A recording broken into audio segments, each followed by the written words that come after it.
Are babies atheists? Well, it kind of depends on how you want to define that word. If you're saying atheist means someone who doesn't believe in God, then okay, you're right, babies are atheists.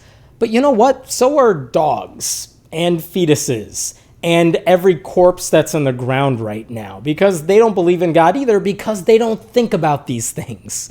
So yeah, they don't believe in God. I guess you're right, but at that point, it's pretty much meaningless. So I don't really give any credit to people who say babies are atheists for that reason.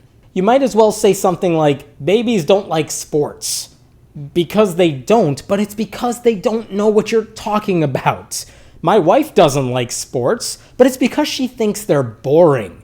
The key words there being, she thinks. Babies aren't doing that, so let's not give them more credit than they deserve. It's not like the head of any atheist organization has ever said, oh, you just had a baby? Congratulations, and it looks like we have a new member. That's never happened, because a baby's atheism means nothing. So how should we define atheist, at least in this context?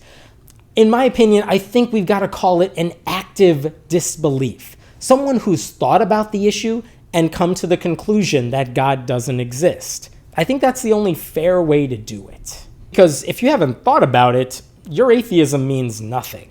Taking credit for what someone else believes when they've never given any thought to it isn't something atheists should be doing anyway. Religious groups do that enough. Between childhood baptisms and indoctrination classes and people saying you're religious because you were born to religious parents, let's not fall into that trap. Because we criticize those people for doing those things already, let's not make the same mistake ourselves. So the next time someone says babies are atheists, challenge their definition. Even if they're technically right, it's pretty meaningless to even put that label on them. My name is Hemant Mehta, and I write at friendlyatheist.com. Please leave a comment below, and we will be sure to check them out.